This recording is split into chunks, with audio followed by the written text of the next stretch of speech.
नमस्कार मित्रों, अनंत कथा सागर चैनल में मैं डॉक्टर आदित्य पाराशरी आपका फिर स्वागत करता हूं। महाभारत कथाओं की श्रृंखला को आगे बढ़ाते हुए वन पर्व की कथाएं चल रही हैं।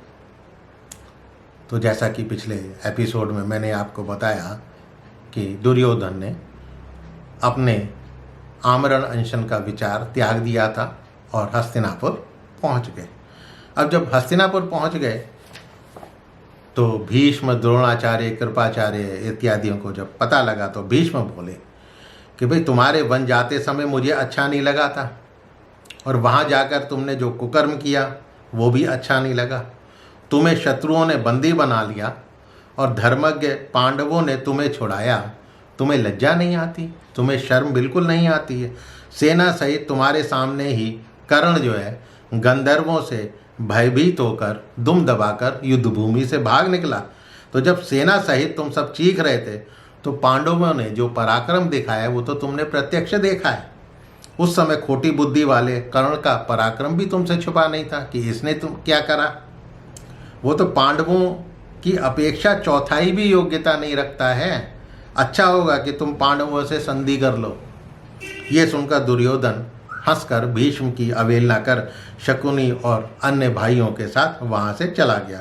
उधर भीष्म भी लज्जित होकर अपने स्थान पर चले गए और भीष्म ने जाने के बाद दुर्योधन जो है बाकियों से गुप्त मंत्रणा करने लगा कि भाई क्या करा जाए, क्या करने से परिणाम जो है वो हमारे ही पक्ष में आएगा, हमारे हित में होगा। तो कर्ण बोला, भीष्म सदा हमारी निंदा और पांडवों की प्रशंसा ही करते रहते हैं।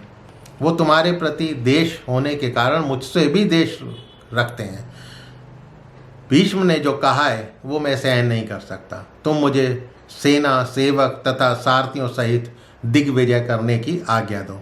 ये कहने पर दुर्योधन ने कर्ण के लिए सारी तैयारी कर दी और कर्ण जो है दिग्विजय के लिए निकल पड़े।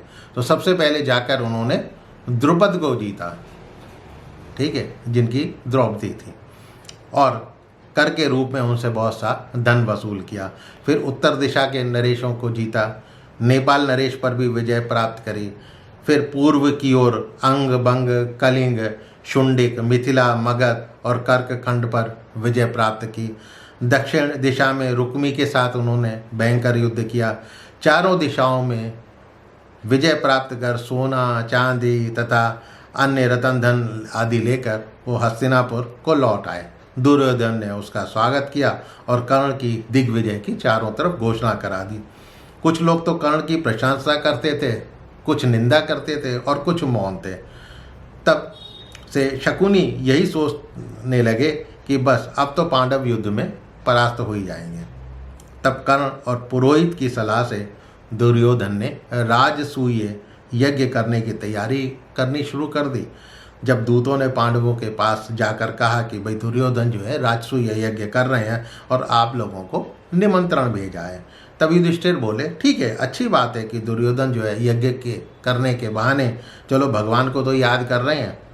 इस समय हमारे लिए वहाँ जाना संभव नहीं है क्योंकि हमने 13 वर्षों तक वनवास की प्रतिज्ञा ली हुई है।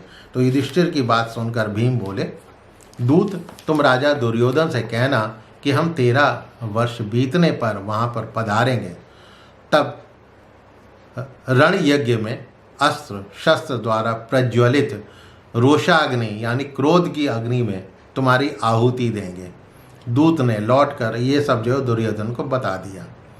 यज्ञ समाप्ति होने पर भरी सभा में कर्ण ने दुर्योधन से कहा कि जब युद्ध में पांडव पराजित हो जाएंगे तब पुनः राजसूय यज्ञ की समाप्ति पर मैं तुम्हारा अभिनंदन करूंगा और मैं प्रतिज्ञा करता हूं कि जब तक अर्जुन मेरे हाथ से मारा नहीं जाता तब तक मैं दूसरों से पैर नहीं धुलवाऊंगा, केवल जल से उत्पन्न पदार्थों को खाऊंगा नहीं, क्रूरता नहीं करूंगा और किसी के कुछ मांगने पर ये नहीं कहूँगा कि मेरे पास नहीं है। ये प्रतिज्ञा गुप्तचरों द्वारा जो है ये पांडवों को भी उसकी ये प्रतिज्ञा पता लग चुकी थी। तो आज के लिए इतना ही। अगले एपिसोड में अगली कथा। तो मित्रों, मेरे चैनल को सब्सक्राइब करना मत भूलिएगा और अपने इष्ट मित्रों से इसको शेयर अवश्य कीजिएगा। मिलता हूँ अगली कथा को लेकर अगले एपिसोड में। तब तक के लिए नमस्कार।